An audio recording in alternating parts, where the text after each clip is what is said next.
Bagaimana cerita di balik terbentuknya Jakarta? Mari kita tanya AI.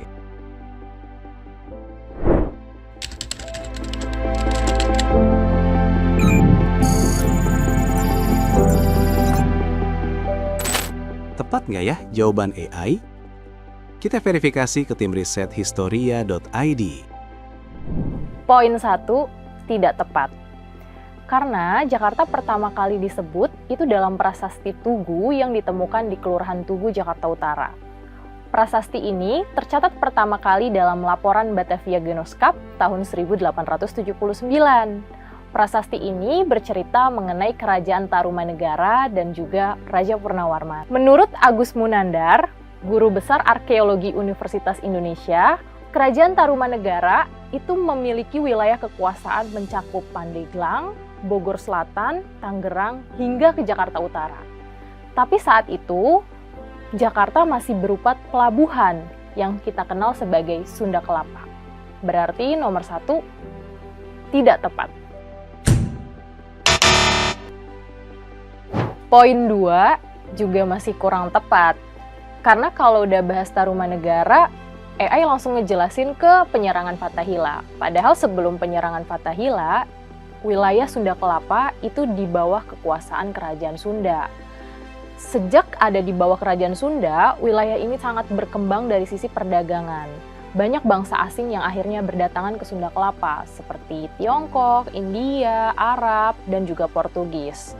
Hal ini akhirnya memicu Pangeran Fathahila dari Kesultanan Demak untuk menguasai Sunda Kelapa karena sudah didominasi oleh asing, terutama oleh Portugis. Makanya pada 22 Juni 1527, Pangeran Fathahila melakukan penyerangan ke wilayah Sunda Kelapa, hingga akhirnya berhasil direbut dan dikuasai oleh Fathahila. Akhirnya Sunda Kelapa berubah nama menjadi Jayakarta. Berarti nomor 2 juga kurang tepat. Poin 3, tahunnya kurang tepat, tapi penjelasannya udah oke banget nih buat diterima. Saat wilayah Jayakarta di bawah kekuasaan Kesultanan Demak, mulai datang kongsi dagang dari Belanda bernama VOC pada tahun 1596, di bawah pimpinan Cornelis de Houtman. Saat itu, mereka akhirnya mulai berdagang nih di wilayah Jayakarta, sampai akhirnya banyak sekali pasukan Belanda yang datang dan mendominasi di wilayah ini. Kemudian, pada tahun 1610, VOC melakukan perjanjian dagang dengan pimpinan dari Jayakarta, yaitu Pangeran Jayawikarta. Belanda diizinkan untuk membangun pos-pos di wilayah Sungai Ciliwung.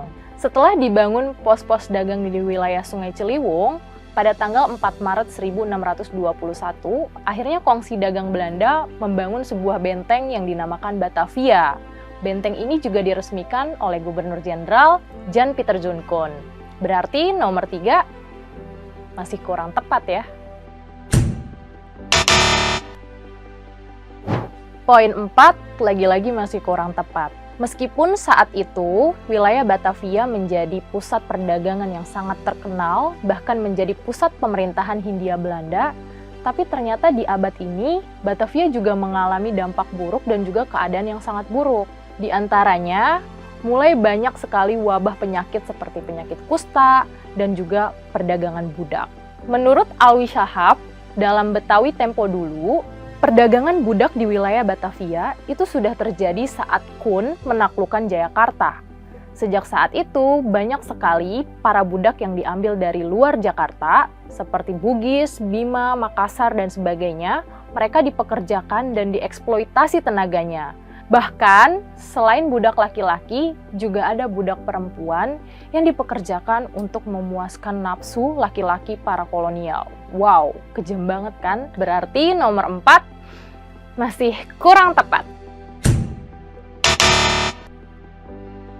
Poin terakhir, sudah tepat. Pergantian nama menjadi Jakarta memang sudah terjadi pada masa pendudukan Jepang, yaitu 1942. Tapi saat itu, Jepang mengganti menjadi Jakarta Tokubetsushi. Baru setelah kemerdekaan 1945 berubah menjadi Jakarta hingga menjadi ibu kota negara Indonesia. Berarti nomor terakhir sudah tepat. Nah, dari 5 poin yang dikasih sama AI, akhirnya kita tahu nih bagaimana cerita di balik nama Jakarta. Dari yang awalnya Sunda Kelapa, terus akhirnya ditaklukkan sama Kesultanan Demak, hingga akhirnya sekarang menjadi nama Jakarta. Tapi lagi-lagi aku ingetin teman-teman jangan bergantung sama AI. Kalau mau tahu sejarah Jakarta, nggak apa-apa, nanya aja sama AI. Tapi tetap harus cek-cek lagi ke sumber yang terpercaya dan valid. Next, kita bahas apa lagi ya? Jangan lupa subscribe, like, komen, dan share sebanyak-banyaknya. Dadah!